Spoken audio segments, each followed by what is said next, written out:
Alright, so most of what we've said so far has been fairly positive about economic liberty and private property.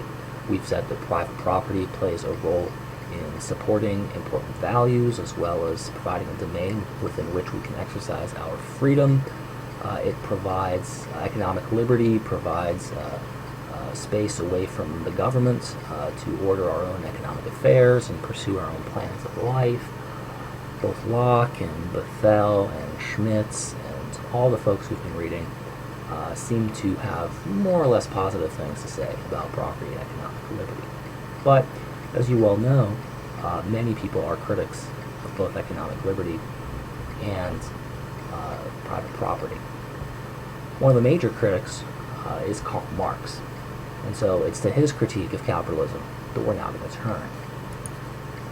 Now, Marx's criticisms of capitalism were many, but one that stands out is his basic moral critique of capitalism. Now, for Marx, the chief problem with capitalism was not necessarily the fact that it consigned people to a long life of poverty, not in any case material poverty, right? Because let's be honest, prior to capitalism, most people were poor on the farm rather than poor in the factory. The problem was not one of material poverty, but of intellectual poverty. It's the fact that man's been reduced to a shell of what he could be by the division of labor and the discipline imposed by the market. Now, this merits some explanation. If you think about early stage industrial capitalism, you see a relentless drive to try and disaggregate production to its component parts. More efficient production was achieved by people doing smaller and smaller, narrower tasks more repetitively, and they could do these quicker and then having it assembled in some sense in sequence. But what this did was make things extremely boring for the laborer. Moreover, the industrial factory was a place of harsh discipline for most workers. And if you could imagine and put yourself in the shoes of a farmer coming straight off the farm and looking for work in the cities, and he finds a job in a factory, life would have been very different. On the farm, you get up, well, presumably with the sun, but you get up, you have many varied tasks to perform. You choose in what order you'll perform the tasks and on what days you'll perform what tasks. Yes, nature is a harsh taskmistress, but by and large, you are in charge of your day. In the factory, you are relentlessly controlled, usually by a boss or a supervisor. You have to show up at work at a specific time and clock out at a specific time. You have to eat at specific times. How you do your work, when you do your work, and in what order you will do your work, all of this is dictated to you by a boss. You can imagine that what you wear, in some cases, is regulated, as well as how you talk, who you talk to. Basically, your entire life is now submitted to the micro-regulations of some capitalist, of some boss that you are now working for and getting a wage from. This is a state of unfreedom that I think Marx was particularly sensitive to. So this division of labor and this harsh discipline of the market contrasted greatly with life on the farm. Moreover, this kind of life meant that people or workers were not able to develop and exercise their physical and mental faculties. They were basically not doing a very, very small thing repetitively all day. So poverty is not so much the problem, but it's how the system of production transforms individuals into so much less than what they could be. This leads to a kind of inversion of the proper order of things for Karl Marx.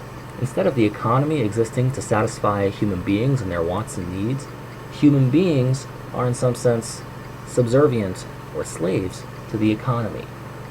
Their lives become chess pieces in the interplay of supply and demand. And for Marx, this was a way in which a person's life suddenly became totally out of their control. And this was something to be regretted. Now, Marx made a number of more specific claims about how capitalism changed people. Right? Capitalism made people more morally vicious. For Marx, competition between laborers turned brother against brother. People who should have been together and should have been working side by side ended up competing with one another with jobs. They ended up selling each other out just for a little bit more money so that they could survive. Moreover, the relentless insecurity that capitalism caused drives families to come together not out of love, but just to survive as an economic unit. And indeed, husbands and wives would treat each other as economic commodities, as mere means to bring in an income, and also treat their children as mere means to bring in an income for Marx. Now, why does capitalism cause all this insecurity? Well, it's a long story, but if you think about life on the farm, at the very least, on the farm, you can grow subsistence crops. You can have a few chickens, have some eggs, whatever you grow, you can probably consume, which means that other than accidents of nature, you are, in some sense, able to, through your labor, provide for your own survival. But in a capitalist economy, you have to exchange your wages against food, and if you can't get any wages, you probably won't survive. Whereas if your crop isn't very good, you'll probably survive. You just won't be able to sell enough to make a profit, but you'll probably still survive.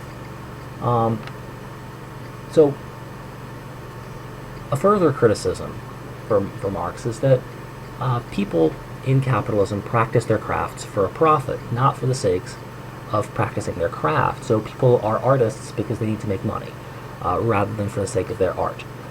In some sense, it makes the consumer in control of what kind of art is produced. And for Marx, that's the opposite. The artist should be producing something more authentic. So people are practicing medicine not for the sake of healing people, but again, for the sake of profit. Note that this is not a new criticism, and Marx would have been aware of this. This is something that both Plato and Aristotle talked about 2,500 years earlier, but for Marx, the capitalist system, in some sense, intensifies this problem. So, for Marx, capitalism reduces all social relations to economic relations. And this is the big problem of capitalism. The family simply becomes an economic relation. Politics simply becomes the task of managing economics. In other words, there's this relentless drive for production and consumption that ultimately infects all other areas of social interaction. And for Marx to get beyond economics, we have to get beyond the ability of people to exploit one another. That is to say, we have to prevent the capitalist from exploiting the worker. Now, for Marx, trade, that is to say, the freedom to trade between equals is okay. But if trade starts producing inequalities that can be turned into threats on the part of capitalists, then that's a problem. So, in a sense, what capitalism does for Marx is it makes voluntary relations impossible between people, because truly voluntary relations are only possible between equals who have about as much to gain from a transaction and about as much to lose from not transacting. So if you think about it this way, a desperate husband who marries a desperate wife just so that their two incomes could be enough to keep them in housing and shelter and in food, that is not a voluntary marriage in some ways. That's circumstances of necessity forcing people together in order to survive. Similarly, a capitalist and a wage worker who, in some sense, are interacting involuntarily, in the sense that the wage worker isn't really choosing to work for the capitalist. He's just taking the job that he can get because he doesn't have much of a choice about it. The capitalist, on the other hand, in some ways is also subject to the discipline of the market. He's got to hire people in order to keep up with other capitalists. The relentless drive to continue to make profits. He's not going to get any loans from his bank if he doesn't produce an acceptable rate of return. And so his actions are in some sense also disciplined by the market, although less so for Marx for sure. Now this brings us to yet another criticism of capitalism for Marx, and that's this notion of alienation. Because under capitalism, the capitalist takes the fruits of the worker's labor and gives him a wage in exchange, the worker's labor is alienated. For Marx, this means his relation to his work is perverted. Normally, Marx says, when you labor on something, you get the fruits of your labor. If you make a chair, you get a chair. But capitalism makes people not get the stuff that they produce, but instead get a wage. For Marx, this is both the wrong kind of reward because it substitutes cash for something tangible for a bill of goods, and it's always insufficient. Ultimately, this exchange, which is always an unfair and unequal exchange for Marx, is what enables the rich to get richer and the poor to get poorer. And if you wonder where that comes from, that comes very much from Karl Marx. Note that this call for labor reform wasn't so much progressive as reactionary. Many workers in England until the 1830s, in fact, were actually paid in a share of the joint product. That is to say, the way they were paid wasn't through money, but was through a share of the goods that they produced. Now, they wouldn't get all of the goods that they produced because presumably their employer had provided a lot of the materials and provided a lot of the facilities in which they worked. But it wasn't uncommon for workers to be paid in kind rather than in cash until the 1830s. And Marx, in some sense, was reacting and thought that there was something deeply inappropriate about completely substituting cash for the products of the labor. In a way, you could look at it this way. The wage, if you get paid in kind, so if you're, say, working in an orchard and you get paid in apples, you take part of the risk. If the apples are bad or if demand for apples falls off, then your wage effectively falls because the price that you can sell those apples for falls. Whereas if you get a wage, the employer is taking the risk in some sense. But when you take the risk, you take the upside and the downside. When you take the wage, you get rid of the risk, but you can't take any of the upside of the risk. And so for Marx, over time, the capitalist, by being able to afford to take the risk and by appropriating the actual tangible products of the labor, is ultimately able to grow richer over time, whereas the laborer doesn't or gets poor. Now, we've talked a little bit about economic liberty, but what about property? If you've read the Communist Manifesto, you'll note that there's a call there to abolish private property. The idea is very much is the working class is going to come and get your property. It's going to take your property and abolish the notion of private property. But what does that mean? What does it mean to abolish private property? Does this mean that communists just want to share absolutely everything, including toothbrushes and clothes and nail clippers? No. That's not what Marxists mean. Marxists have always recognized that some measure of private property is going to remain, or they wouldn't call it private property, they would call it personal property. Right? So you would keep some of your personal property in effect.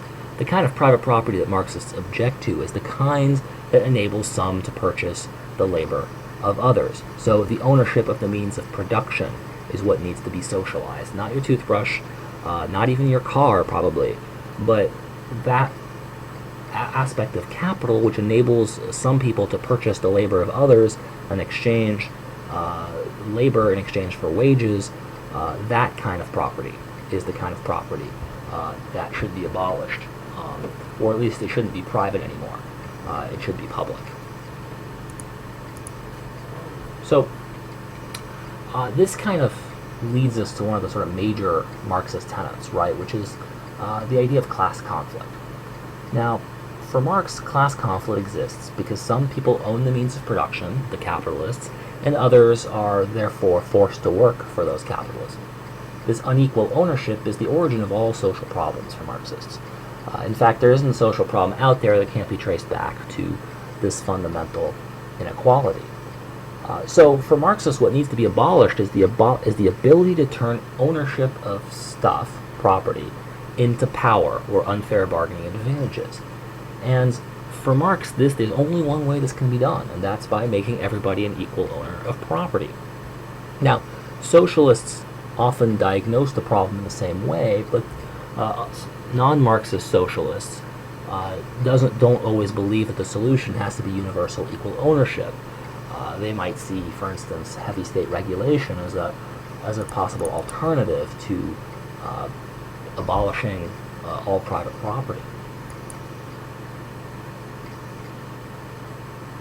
Now, people often think that Marxism's focus on production and economics means the main consequences of unequal property ownership is simply poverty and poverty for the underclass.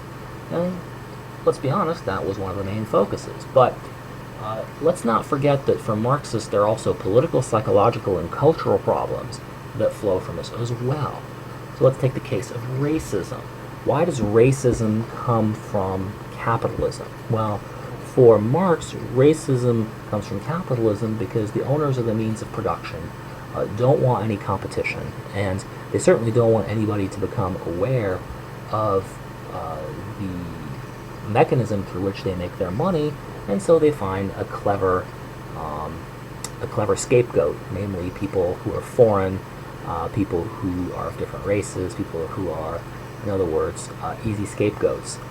And of course, those people are also competition, so if you keep them down, that means that you can keep wages down and you can have less competition for the ownership of the means of production. So all in all, racism benefits the ruling classes. Same for sexism in some ways. Obviously, women can be competition in the marketplace.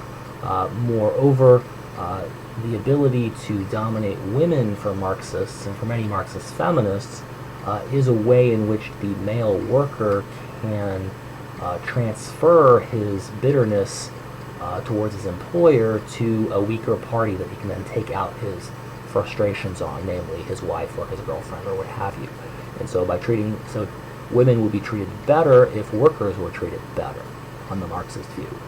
Mental illness, imperialism, authoritarianism for Marx, all of these things could be traced back in some sense to the fact that there was unequal ownership of the means of production. Now, in our lectures on property, we said that property was a bundle of rights.